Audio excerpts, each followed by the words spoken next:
love it when I get a response. Welcome to our third town hall of this year. Hope everyone's doing well. My name is Tim Hobson, lay leader here at First Church Plano. As usual, we'll go through just the different committees, kind of giving general updates. So several of our committee chairs can't be here tonight, so I'll be covering their pieces for them. We've got Marty Bowen covering for children and youth, and we've got other things. And at the end, like we always do, we will always do Q&A at the end. So please hold your questions for that. And if you're online watching the live stream, please feel free to post questions in the chat, and Ephraim will help bring those questions into us here as well. So with that, just a quick, to get us started on some new staffing here at the church.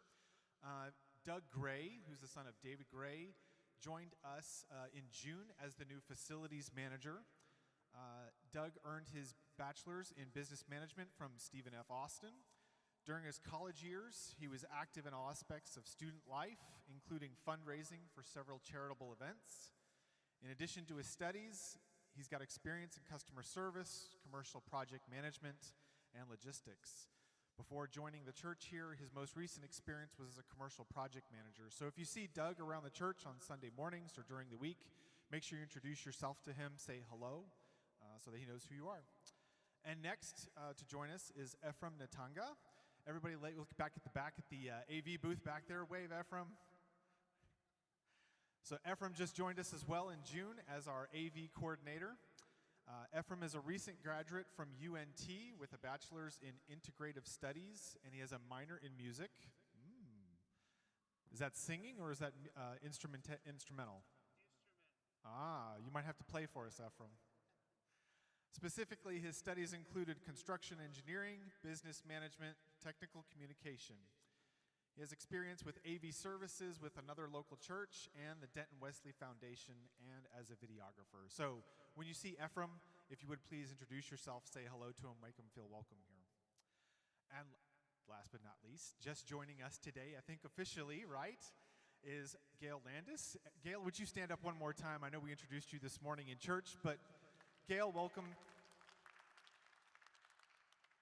So Gail graduated from Perkins School of Theology with her Doctor's of Ministry with honors. She served in several churches from an associate and senior pastor perspective. Gail is retired now, and having felt the calling to rejoin staff, she is joining us in the adult education role. So again, as you see Gail around the church, if you would please introduce yourselves and make her feel welcome. With that, I'm going to hand it over to Leslie. Well, thank you. I'm Leslie Harris. I'm one of the mission co-chairs, and my other co-chair is Debbie Eisen, and our staff liaison is Stacy Spears. So just to try to make it quick, we've got a lot going on. Our summer recap was we provided meals for the interns for Project Transformation. Bill Downs' PX Ministry provided furnishings and toiletries and food for 645 soldiers returning from overseas deployment. We had a few roadblocks in the way we addressed food insecurity in the community. North Texas Food Bank changed their policy, so we're no longer able to do the mobile pantries. And God's Pantry, who we've supported for many years, lost their lease on their space. And then People Who Love People were told by DART to suspend their service at the DART location where food distribution was taking place. So we had a lot of blows, but it turns out they're just detours because, you know, God is always at work, and sometimes he finds new and better ways for us to accomplish things, and that's just what happened. God's Pantry was able to find a new space. It's bigger and located very close to the DART station where distribution was taking place. And a team of volunteers from multiple churches in the area are helping God's Pantry move this week into their new space. The team lead for FGMC Plano is Alan Johnson. Alan, could you wave if anybody's available Tuesday and Wednesday to help God's Pantry move? Find Alan. So that's pretty exciting. So there will be many serving opportunities with food in the future. Just got to get God's Pantry moved and get some new things going. So pretty exciting. This week we're serving several families in Family Promise. There's still some spots open, so if you check the website, it has a link.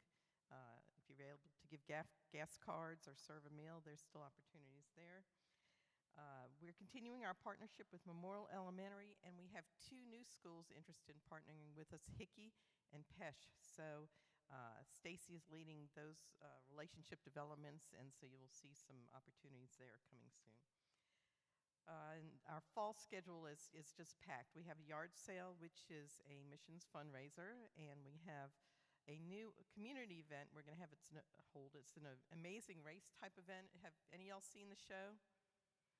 Yeah, it's kind of a mini amazing race, and it's going to be a missions fundraiser, and we hope to get a lot of people from the community onto our property for that.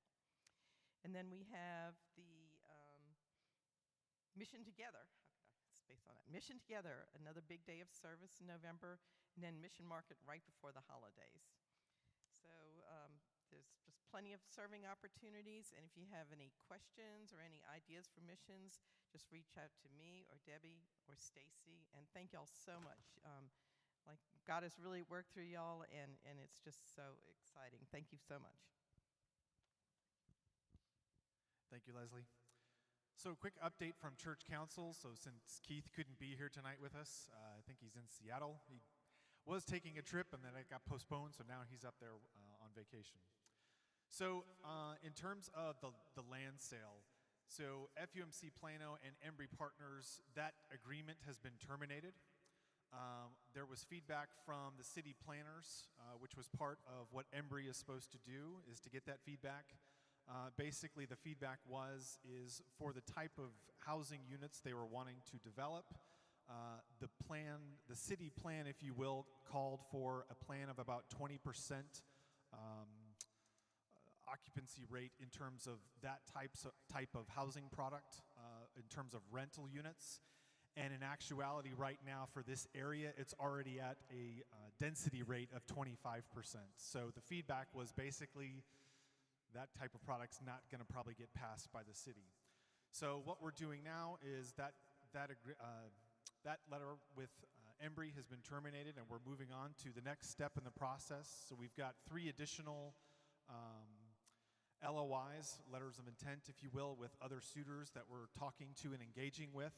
The product will be probably something a little bit different, more of a homes for sale type or a townhome for sale. So it's not just rental, it's more of an actual property for sale. Those are in very early parts of discussion, so we'll need to see where that goes and where that takes us at this point.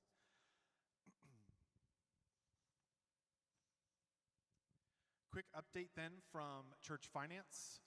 So we've gone through the summer months, or almost through the summer months, and as of June 30th, we had planned to be in the red about $40,000. So it's pretty normal for us to be in the red especially as we get into the summer months, and then as we get into the winter, more Christmas season and things, we tend to go back towards being in the black and being fully funded in terms of what budget we want to fund for the year. But the good news is as of June 30th, we were actually only $17,000 in the red. So we're about $23,000 better than we had planned to be. So kudos to you for the giving that you give to this church to enable the mission of this church. So I want to personally thank you for your giving in that. With that, I'm going to invite Marty to come up, talk about children and youth. Hello. I'm going to give just a brief overview of our summer, what we've done. Bridgeport Camp. Bridgeport was a lot of fun this summer. Our children's camp, we had Tim and Jen Hobson, who were 2 of the directors for the children's camp. We had 2 junior counselors, we had 2 additional adults, and we had 9 kids there for the Bridgeport Children's Camp. For the junior high camp, we had 6 students and 3 adults, and for the senior high camp, we had 12 students and 2 adults. So that was for Bridgeport. For missions, we have continued throughout the summer. The youth do missions every 2nd Sunday and 4th Sunday, and on the 4th Sunday, the children join. So we're all in mission together every 4th Sunday, and we're going to continue that through the school year. Vacation Bible School, we had around 170 kids, and we had around 60 helpers. It was great. It was great being back in and it being a little more normal and having a lot of kids in the building. It was a lot of fun. Senior high mission, they had 16 kids and 10 adults, and junior high mission, 35 kids and 12 adults. And the stories from that have been awesome, and the impact that those trips had on the kids and the adults have been wonderful. Like everybody else, we had kicked off the fall today, and we're going to continue kicking it off next week with the youth. But we have a lot going on, and we're just excited about the upcoming school year for our kids and for us. Thank you. All right, I do also want to take this opportunity to thank you all for the service that you provide to these children and youth of our church. I know me personally, having gone on choir tour and mission trip and out to Bridgeport, you breathe so much life into these children and these youth. So thank you for being a part of their lives and for breathing in them that spirit that they will forever remember and when they grow up and become the adults that we want them to be. So thank you. I do also want to take this opportunity to read a letter from Bishop McKee. I don't know if you've seen this or not, but I'm going to go ahead and read it. This came out July 26th, so a couple weeks ago. This is on misinformation in the church. I'll just read it verbatim.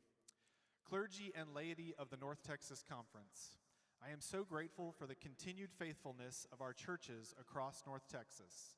This summer, your commitment to making disciples of Jesus Christ for the transformation of the world has been brought to life as you have fed and housed those in need, welcomed thousands of children to vacation Bible camps, rebuilt homes following natural disasters, and given generously to support the United Methodist Mission in Honduras and UMCOR's efforts in Ukraine. Even as all this good is being done, I know that for many in our congregations, rumors and false assumptions have been made this a season of strife, discord, confusion, and anxiety. Today, I am writing to directly address several falsehoods I have encountered about the United Methodist Church, both in the North Texas Conference and at large. First, I have heard assertions that the United Methodist Church plans to eliminate or alter its foundational theological doctrines, including the doctrine of the Trinity and the resurrection of Jesus Christ.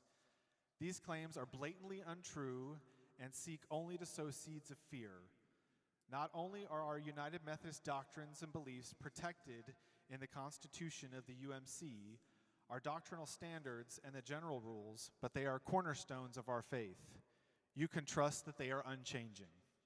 Additionally, clergy and laity alike have voiced that they have heard there will not be a place for traditionalists in the United Methodist Church moving forward, and that their only option is to depart the denomination. Statements like this undermine the very real and important contributions of the traditionalist leaders and congregations who continue to faithfully serve in the North Texas Conference. I have always found rich diversity of thought to be a great strength within our annual conference, and I look forward to continuing to benefit from the leadership and teaching of gifted pastors, preachers, and lay members from across the entirety of the ideological spectrum. Finally, I have heard that some within the North Texas Conference believe that violations or disregard of the Book of Discipline are rampant and that accountability is lax. In truth, while I typically receive a handful of complaints each year about clergy or churches violating the Book of Discipline, the clergy and churches of the North Texas Conference continue to demonstrate a strong commitment to our polity, and the bonds of our connection remain strong. In response to the complaints that are received, we always follow the process outlined in the Book of Discipline, paragraph 362 and paragraph 2701, and address each with an appropriate response. Because the outcomes of these processes within the United Methodist Church, like personal matters in the secular world, are kept confidential, I can understand how it may appear that there's a lack of accountability. However, please know that I take the Book of Discipline and the supervision of North Texas Conference clergy seriously and aim to handle this area of my responsibilities with the utmost integrity. It is my hope that by addressing this misinformation head-on, we can move forward together from a place of openness and respect, making decisions and plans for the future of our churches and the North Texas Conference that are firmly grounded in truth. Peace, Michael McKee. With that, those are all the prepared remarks for tonight. I'm going to open it up. Ephraim, if there's any questions in the comment box, or if y'all have any questions here, I invite you to come to the floor mic, and we will do our best to answer those questions.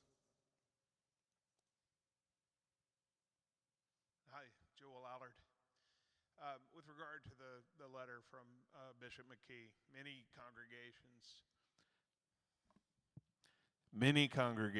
that better? Many congregations are undergoing a prayerful discernment regarding disaffiliation from the United Methodist Church. I'm wondering, does Plano First United Methodist Church plan to have a dialogue or discernment and at least a query of the body as to where it stands in that regard? Thanks, Joel.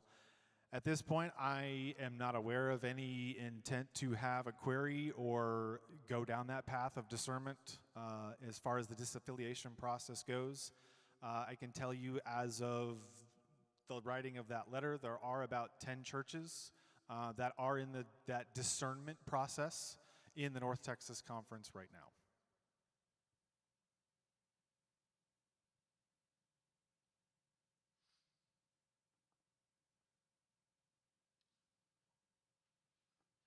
Just add something to that. I was reading over the weekend that one of the largest congregations in the Houston area, the Woodlands United Methodist Church, voted to disaffiliate by about 96%. So it is going to have an impact on the United Methodist Church, just for general information.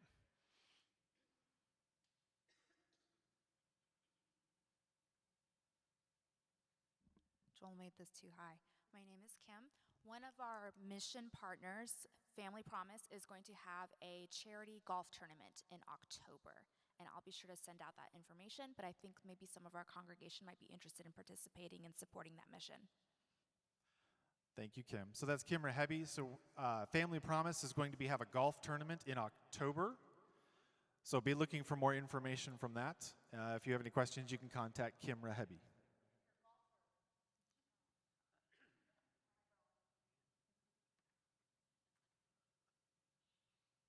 Ephraim, do we have any questions online?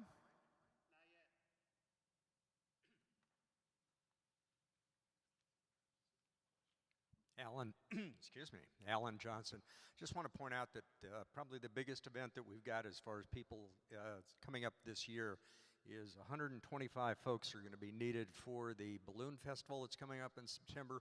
I'd like to urge all of you to plan for that, and if you're available around here, particularly if you're online right now, we need help here at the church, and sign up has started already. Thank you.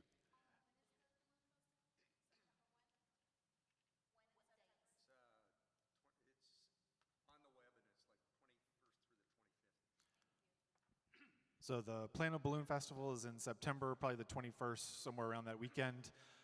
Again, do urge you, if you have not ever worked the Plano Balloon Festival, it actually is a lot of fun. I've worked some of the early morning shifts, especially when you get to see the balloons in the early morning takeoff. That's really kind of fun to watch. So please sign up.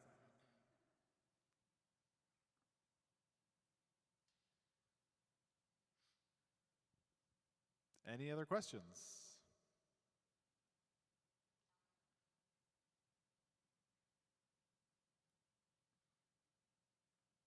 Anything online, Ephraim? Nope. I'm going to give it that awkward 10 seconds of silence.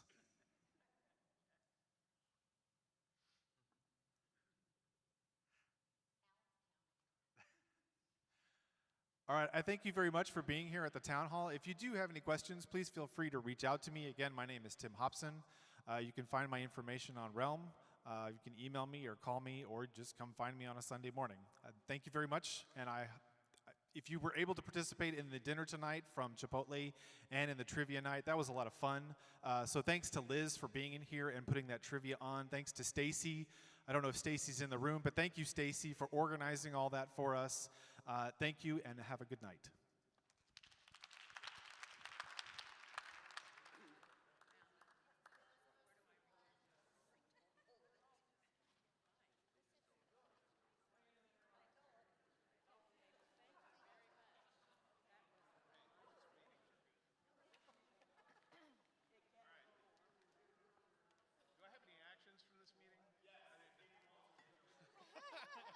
Just highlight them in yellow when you send out the notes.